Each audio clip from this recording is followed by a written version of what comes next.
오늘은 강해 설교라기보다는 주제 설교를 여러분들과 함께 나누길 원합니다. 신년 벽두입니다. 과연 하나님이 무슨 말씀을 우리에게 주시는가 우리가 귀를 기울이기 원합니다. 작년 말부터 이 경제적인 영역에 있어서 가장 핫 이슈로 부각되고 있는 두 가지 키워드가 있습니다. 여러분들도 익히 아시겠지만 첫 번째는 4차 산업혁명이라는 우리가 듣기에도 생소한 그런 단어들, 뭐 사물 인터넷이라든지 뭐 인공지능이라든지 뭐 이런 것들로 대변되어지는 또 한 가지는 이 비트코인이라는 가상화폐입니다. 여러분 4차 산업혁명 잘 보시면 본질과 핵심이 무엇일까 제가 한번 살펴보았는데 핵심은 이런 것 같습니다. 이 소수가 점점점 많은 것을 통제하고 장악하고 이렇게 이끌어가는 게 이 4차 산업혁명의 아주 본질적인 부분인 것 같습니다. 그래서 핵심이 이 소수가 점점점 실업률은 높아질 것이고 이 4차 산업혁명이 그래서 우리에게는 굉장히 어렵게 다가오는, 그래서 점점점 이 마지막 시대로 이렇게 흘러가고 있는 것 같습니다. 그래서 점점점 많은 것들을 소수의 사람이 통제하게 되어지는 그런 경제적인 구조, 그런 시스템으로 나아가고 있다는 것입니다.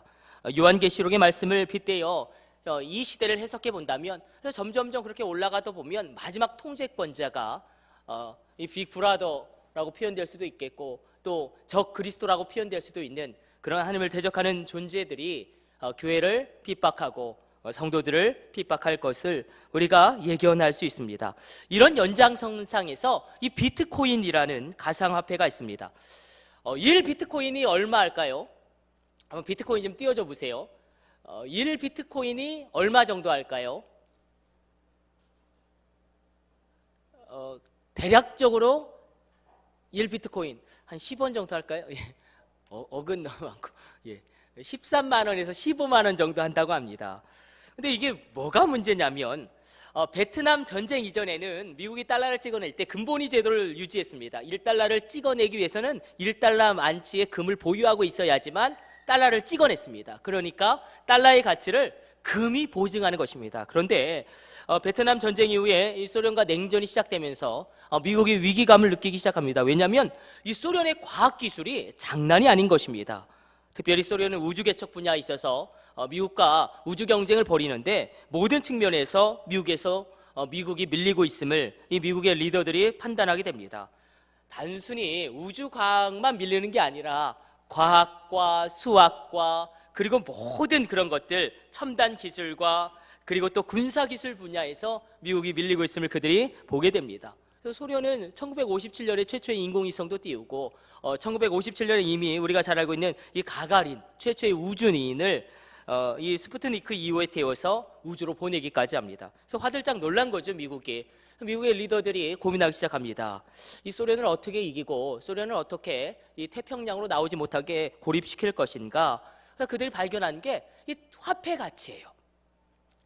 여러분, 화폐 가치, 눈에 보이는 화폐 가치가 있고 눈에 보이지 않는 화폐 가치가 있는데 이 미국의 달러가 소련의 화폐인 루블라보다 훨씬 더 전 세계적으로 통용되어지고 있고 그리고 영향력을 발휘한다는 것을 그들이 간파하고 이제는 금본위 제도를 포기합니다.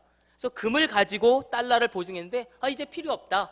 우리 미국 정부가 이 달러를 보증하겠다. 그래서 달러를 막 찍어냅니다. 달러를 필요하는 나라들은 많고 사람들이 어떤 믿음을 가지고 있냐면 미국은 망하지 않을 거야. 미국 정부는 망하지 않을 거야. 미국 정부가 망하면 뭐 세계 대공황이 오는 거지. 그래서 그냥 그 달러를 믿어줬어요.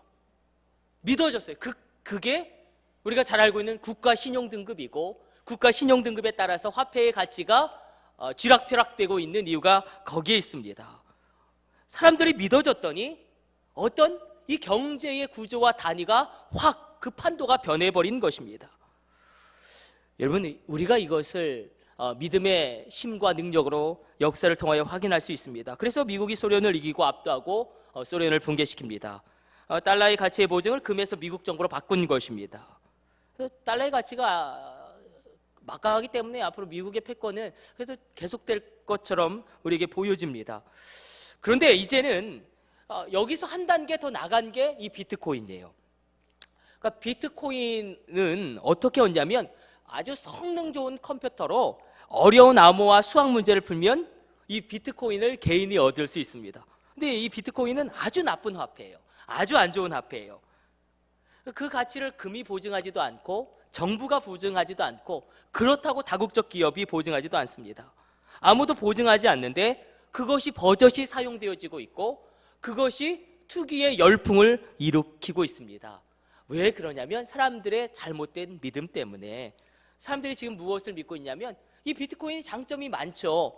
입출금이 자유롭고 한 사람이 은행 계좌를 수십 개를 만들 수 있고 그리고 수수료가 없고 그리고 무제한 해외 송금이 가능하기 때문에 이게 뭐에 적합하냐면 아주 돈 세탁에는 기가 막힌 화폐가 비트코인입니다. 아무도 이것을 통제하거나 이것을 아무도 이렇게 어떻게 이게 이 흐름도 막 그냥 흘러가기 때문에 컴퓨터에 따라서 흘러가기 때문에 저렇게 뭐 동그랗게 있는 게 아니에요. 그냥 흘러가는 거예요.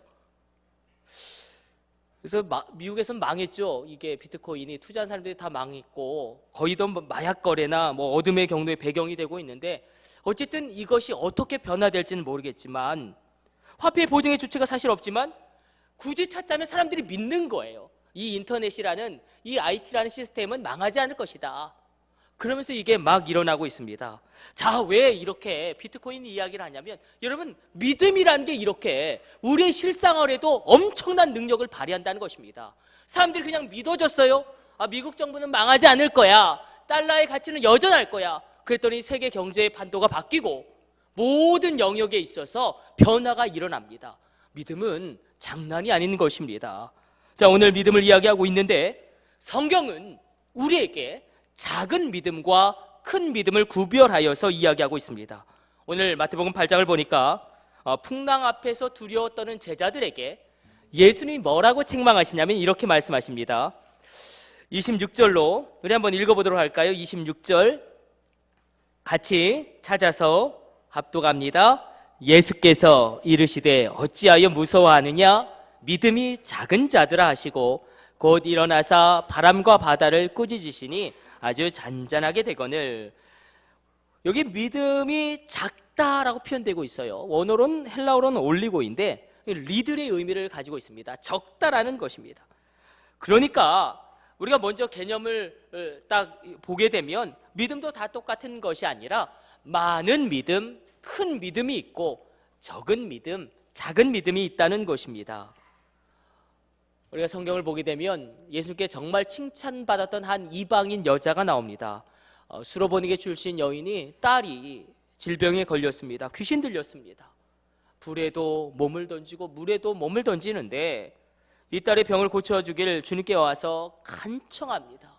근데 주님이 아주 매정하게 뭐라고 말씀하냐면 나는 너를 고쳐줄 수 없다. 나는 너의 딸을 고쳐줄 수 없다. 나는 이스라엘에게만 보냄을 받았지 이방인들에게 보냄을 받지 않았다.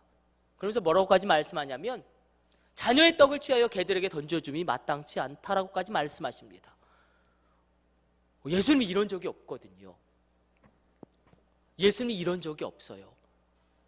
굉장히 모욕적인 겁니다. 우리도 강아지 XX 하면 굉장히 기분이 나쁘지 않습니까?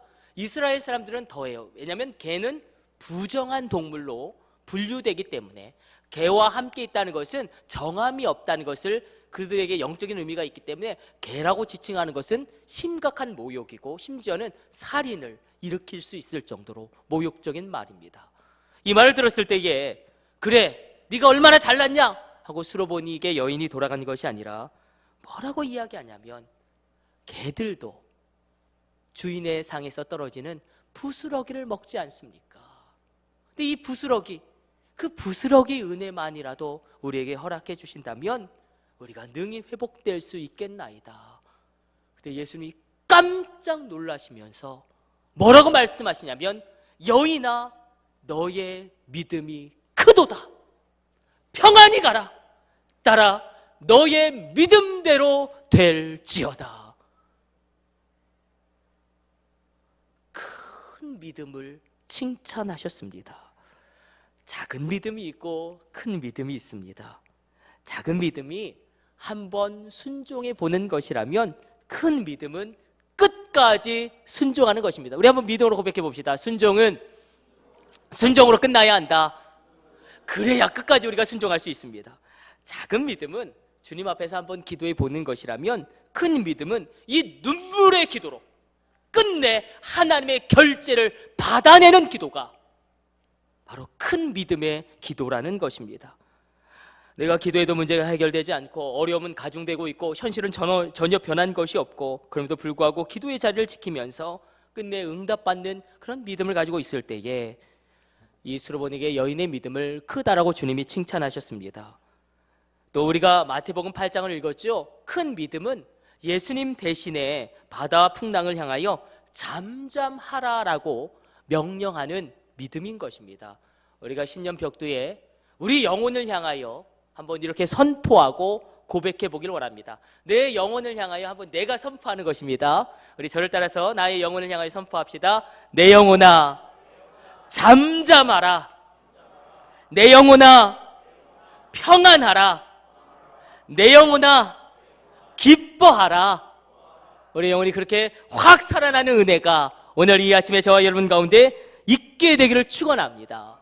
네, 오늘 말씀을 묵상하면서 그래도 이 큰 믿음과 작은 믿음이 잘 구별이 안 되더라고요. 그래서 한번 이렇게 우리가 적용해보고 붙들고 나가기를 원합니다. 큰 믿음은 믿어지는 겁니다. 믿어지는 거예요. 자, 이 차이가 분명히 있어요.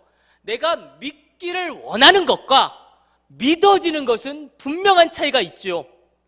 내가 믿고 싶은 것과 내가 믿어지는 것은 확연하게 갈린다는 것입니다. 오늘 이 아침에 여러분의 큰 믿음이 일어나기를 축복합니다. 나는 새롭게 될 수 있다. 우리 가정 끝내 이 갈등 극복할 수 있다. 우리 자녀 새롭게 시작할 수 있다. 우리 주님이 변화시키지 못할 인간은 없다. 믿어지기를 바라는 것이 아니라, 믿어지고 싶은 것이 아니라 이것이 믿어지기를 주님의 이름으로 축원합니다. 신년벽두에 우리가 주님 앞에 구해야 할 것들이 많이 있겠지만 무엇보다도 구해야 할 것은 바로 큰 믿음입니다. 우리는 앞서 이 믿음의 힘이 얼마나 강력한지 경제 판도를 막 바꿔버리잖아요. 지금 비트코인 때문에 얼마나 난립니까? 근본위 제도가 무너져 버렸어요. 사람들이 그냥 믿어졌더니 여러분, 우리가 한번 하나님을 믿어줘 보면 안 되겠습니까? 사람들이 그냥 미국 정부를 믿어줘 봤더니 그냥 소련도 무너지고 경제의 판도가 다 바뀌었는데, 우리가 하나님을 한번 믿어줘 보면 역사가 일어나고 기적이 일어나고 놀라운 문들이 열려지게 될 줄로 믿습니다. 여러분, 믿음은 힘이 있는 거예요. 믿음은 역사를 일으키는 겁니다. 믿음은 능력이 있는 것입니다. 기도원에 갔는데 부산 수영로교회 정필도 목사님 그런 간증을 들었습니다. 부산에서 제일 큰 교회죠. 뭐 제일 크다는 게 중요한 게 아니라 이분의 믿음과 신앙이 중요한데, 이 수영로교회 그 수영로 로타리에 처음으로 개척을 하시고 얼마나 어렵겠습니까? 그래서 새벽마다 기도하시고 혼자 기도하시고 그 수영로 로타리를 이렇게 걸으셨답니다. 여호수아가 막 여리고성을 7바퀴 돌듯이 땅을 밟으면서 기도했대요. 주여, 저에게 큰 교회를 주옵소서. 주여, 저에게 큰 목회를 주옵소서. 그렇게 전도도 하고 설교도 하고, 그래서 교회가 부흥되면 얼마나 좋았을까. 안타깝게도 교회는 부흥되지 않고 점점점 어려워지고, 그리고 부부간의 갈등도 극심하게 일어나고, 그래서 어느 날은 이렇게 터벅터벅 그날도 새벽 기도를 하고 이렇게 이 수영로 그 지역을 걷는데, 갑자기 하나님이 마음 가운데 성령으로 어떻게 감동을 주시면서 말씀하시냐면 이렇게 말씀하시더랍니다. 나는 아들아 너에게 큰 은혜와 놀라운 계획과 큰 기적을 주기를 원한다. 그런데 나는 네가 감당할 만큼만 준다. 근데 이 말씀이 자기 영혼 속으로 확 들어오더랍니다. 그래서 당장 기도의 제목을 바꾸셨답니다. 이 정필도 목사님이 어떻게 기도의 제목을 바꿨을까요? 여러분, 기도의 제목이 바뀌면 놀라운 일이 일어나죠.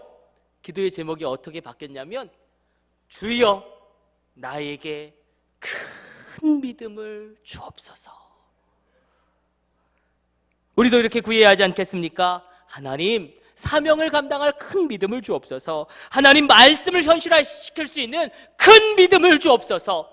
하나님, 이 비전을 성취할 수 있는 큰 믿음을 주옵소서. 그 큰 믿음이 주어지기만 한다면 큰 능력이 여러분에게 올 것이며 큰 지혜도 여러분에게 올 줄로 믿습니다. 오늘 보면 11에서 11장은 큰 믿음을 이렇게 선포합니다. 믿음이 없이는 하나님을 기쁘시게 하지 못하나니 하나님께 나아가는 자는 반드시 그가 계신 것과 그가 자기를 찾는 자들에게 상 주시는 이심을 믿어야 할지니라. 우리가 오늘 꼭 하나님 앞에 구해야 할 것은 이 큰 믿음입니다. 큰 믿음. 주여 믿어지게 하여 주옵소서. 우리의 자녀가 일어나는 것이 믿어지게 하여 주옵소서. 우리 부부가 새롭게 되는 것이 믿어지게 하여 주옵소서. 우리 자녀가 일어나는 것이 믿어지게 하여 주옵소서. 기도원에 다녀왔는데 둘째 날 유기성 목사님이 오셨어요. 유기성 목사님이 오실 줄도 몰랐는데 유기성 목사님이 친구 목사님 이야기를 하더라고요. 김상현 감독님, 여러분 다 아시죠? 중부위원회 감독님. 김상현 감독님 부산에 내려가셔서 개척을 하셨는데 하필 그 많은 개척의 자리가 있는데 하필 부산에서 제일 큰 수영록교회 옆에 개척을 하시게 되었답니다. 그래서 다들 너무너무 안타깝게 질문했다고 그래요. 아니 왜 하필 수영록교회 옆에 개척을 했느냐. 상하 건물 2층에 새들어서. 근데 본인도 어떻게 하다 보니까 그렇게 밀려난 거예요. 그렇게 밀려나 버린 거예요. 근데 개척이 쉽습니까? 얼마나 어려웠겠습니까? 너무 힘들고 지쳐서 김상현 감독님이 주님께 이렇게 그냥 포기의 기도를 올리셨답니다. 주님, 너무 지치고 힘듭니다. 주님, 그만둬도 되겠습니까? 주님, 자신이 없습니다. 저 그만둬도 되겠습니까? 그때 하나님 말씀하시는데 뭐라고 말씀하시냐면, 아들아, 이 교회의 부흥을 네가 더 원하겠니? 아니면 내가 더 원하겠니?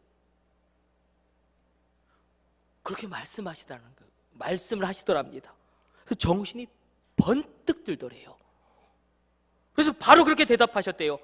당연히 하나님이 더 원하시죠. 당연히 하나님이 더 바라시죠. 그렇게 대답을 하시고 났더니 이 마음이 그냥 확 열리더랍니다. 이 마음이 확 열리면 되는 거 아니겠습니까? 그리고 믿어지더래요. 우리 교회 부흥할 거니까, 하나님이 우리 교회 부흥 더 원하시니까, 그렇지, 우리 교회 부흥되는 건 하나님의 뜻이지, 이렇게 믿어지더랍니다. 여러분, 믿어지는 것은 놀라운 일입니다. 믿어지는 것은 판도를 뒤집어 엎는 것입니다. 믿어지는 것은 엄청난 일입니다. 믿어졌더니, 여러분, 믿고 싶은 것과 믿어지는 것은 완전히 다르지 않겠습니까? 이렇게 믿어졌더니 목회의 힘듦이 다 사라져버리고, 성도들이 속을 썩여도 우리 교회 부흥할 거니까, 성도들이 또 교회를 좀 떠나서 우리 교회 부흥할 거니까 믿어지더랍니다. 그리고 정말로 부산에서 그 삼각교회에서 1000명까지 놀랍게 부흥을 이끄시고 부강교회로 가셔서 감독의 역할을 잘 감당하셨습니다. 저는 오늘 이 아침에 저와 여러분에게 믿어지는 은혜가 임하게 되기를 축원합니다. 여러분의 가정이 회복되어지는 것을 여러분이 더 원하겠습니까? 하나님이 더 원하겠습니까? 여러분의 자녀가 일어나는 것을 여러분이 더 원하겠습니까? 아니면 하나님이 더 원하겠습니까? 하나님이 더 원하시는 줄로 믿습니다. 이것이 믿어지면, 그러므로 우리 가운데 구해야 할 것은 큰 믿음입니다. 시간이 많이 가서 그럼 큰 믿음이 어떻게 우리에게 생기는가? 정말로 우리가 간단하게 우리가 3가지 정도만 오늘 나눠보려고 합니다. 큰 믿음이 언제 생기는가? 첫 번째는, 긴장하지 마세요. 첫 번째, 두 번째, 세 번째지만 7분 안에 끝납니다. 말씀을 들을 때 큰 믿음이 내 안에 생겨납니다. 로마서 10장 17절로 이렇게 기록되고 있습니다. 그러므로 믿음은 들음에서 나며 들음은 그리스도의 말씀으로 말미암느니라. 말씀을 듣는다. 이것은 무엇보다 마음의 태도를 의미합니다. 큰 믿음을 내 안에 일으키려면 하나님의 말씀이 들려야 합니다. 하나님의 말씀이 들리는 게 복된 겁니다. 그래서 올 2018년도 정말 세상 없어도 설교 시간에 설교 말씀이 들리시기를 축복합니다. 이 말씀이 들리면 소망이 생기고, 이 말씀이 들리면 하나님을 바라보게 되고, 근데 말씀이 들리지 않으면 좌절하고 낙심하게 되고, 마음이 먼저 무너져 내리고 흔들리는 것입니다. 우리가 읽진 않았지만 히브리서 1장 1절과 2절은 하나님이 지금도 계속 우리에게 말씀하심을 이렇게 기록하고 있습니다. 잘 들어보십시오. 옛적의 선지자들을 통하여 여러 부분과 여러 모양으로 우리 조상들에게 말씀하신 하나님이 이 모든 날 마지막에는 아들을 통하여 우리에게 말씀하셨으니 이 아들을 만유의 상속자로 세우시고 또 그로 말미암아 모든 세계를 지으셨느니라. 맞습니다. 하나님은 지금도 말씀하십니다. 여러분 잘 생각해 보십시오. 인간도 말을 하면 어느 정도 역사가 일어납니다. 그렇죠. 문재인 대통령이 뭐를 지시를 하면 역사가 일어나잖아요. 일이 생기잖아요. 인간도 말을 하면 어느 정도 역사가 일어납니다. 하물며 하나님이 말씀하시면, 그래서 이 말씀하신다, 이 로고스란 단어, 하나님 말씀하시면 무언가 행동으로 옮겨 놓으신다는 것입니다. 하나님이 말씀하시면 어떤 놀라운 일들이 일어난다는 것입니다. 그래서 오늘 우리에게 하나님의 말씀이 우리 각자에게 들려지는 은혜의 시간이 되기를 간절히 바라고 원하고, 우리가 하나님이 이 땅을, 이 온 우주를 창조한 재료가 말씀임을 우리가 기억하기를 원합니다. 말씀으로 이 온 우주를 창조하셨어요. 하나님 말씀이십니다. 그래서 오늘도 저와 여러분에게 무언가를 말씀하기를 원하십니다. 그래서 우리가 말씀이 들려질 때에 큰 믿음이 일어나게 된다는 것입니다. 그래서 말씀을 들어라. 근데 이것을 단순히 말씀을 듣는 것으로만 이렇게 제한하지 말고 우리가 더 확장해서 말씀을 따라 살아라. 말씀을 따라 부딪혀라. 이 말씀을 따라 나아가라. 말씀을 따라 전진하라. 이렇게 적용되어지는 은혜가 있게 되기를 축복합니다. 내 생각대로 2018년도 나아가지 마시고, 내 마음대로 나아가지 마시고, 내 마음대로 결정하지 마시고, 우리 한번 저를 따라서 다시 한번 믿음을 고백해 봅시다. 말씀을 따라 삽시다. 그렇게 말씀을 주장하시고 말씀을 내 입술로 선포하시고 그 말씀을 따라 살면 놀라운 창조의 역사가 일어나며 전혀 새로운 일이 일어나며 불가능한 일이 가능케 된다는 것입니다. 자, 두 번째는 큰 믿음을 내 안에 일으키기 위해서 이건 꼭 기억하셨으면 좋겠어요. 여러분, 작은 믿음이라도 붙드셔야 합니다. 작은 믿음이라도 붙들고 나아가셔야 합니다. 작은 믿음이라도 믿어지는 것을 붙들고 나아갈 때에 하나님이 역사하십니다. 39살에 공직에 입문하여 61세에 대통령에 당선된 이 트루먼 대통령이 자기 일생을 회고하면서 아주 의미심장한 말을 하나 남깁니다. 그가 뭐라고 말을 남기냐면, 이분의 확신에 찬 외침을 잘 들어보세요. 이렇게 그가 그의 일생을 회고하면서 이야기합니다. 나는 실패 속에서 전진했다. 무슨 이야기냐면, 내가 실패했기 때문에 전진할 수 있었다. 내가 실패했기 때문에 내가 대통령이 될 수 있었다. 그래서 우리가 믿음에도 넘어짐이 있죠. 무너짐이 있습니다. 그럼에도 불구하고 믿어지는 것 하나를 붙잡고 나가시면, 그게 믿어지는 것 하나를 붙잡고 부딪히시고 행동하시면 큰 믿음이 생기게 될 줄로 믿습니다. 오늘 본문에서 주님이 제자들에게 너희는 믿음이 없다라고 책망하시지 않고 너희 믿음이 적다라고 말씀하십니다. 그런데 그들의 믿음이 크지 않아요. 그들의 믿음이 위대하지 않아요. 제자들에게는 엄청난 풍랑을 만났을 때에 예수님이 이 문제를 해결해 주실 것이다라는 100% 온전한 믿음은 없습니다.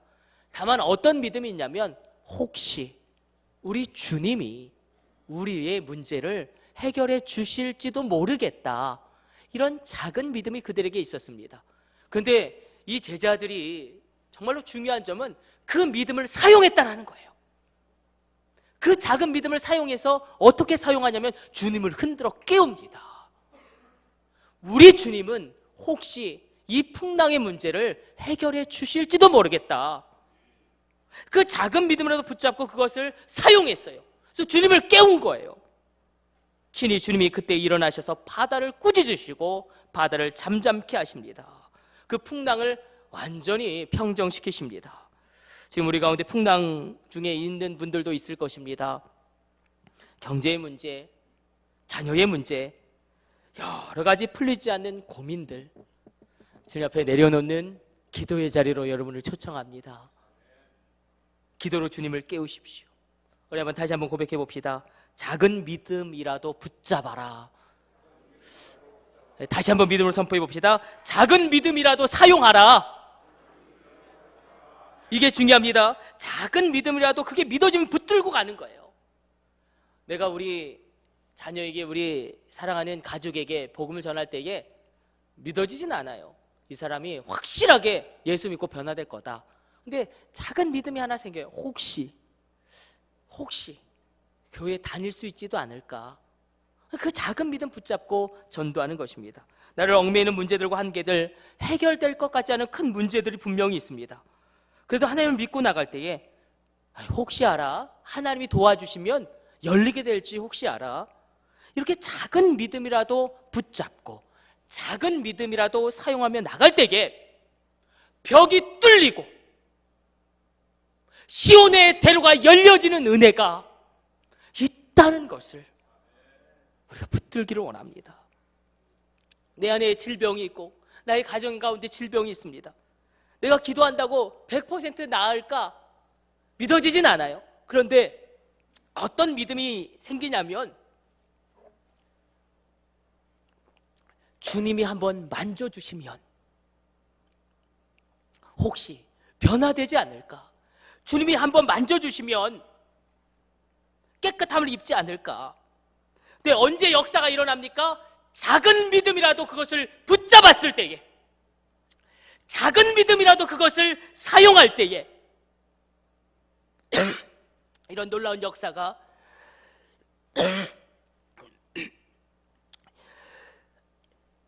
죄송합니다.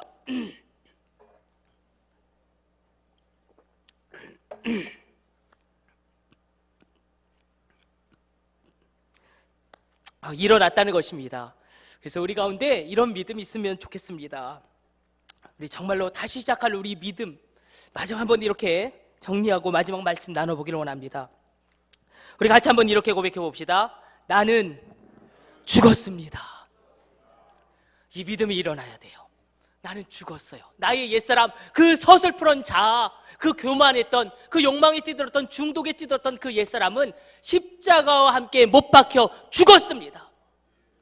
이것을 의지적으로 고백하시고 의지적으로 선포하시고 날마다 그것을 믿고 나아가시면 반드시 변화가 일어나게 될 줄로 믿습니다.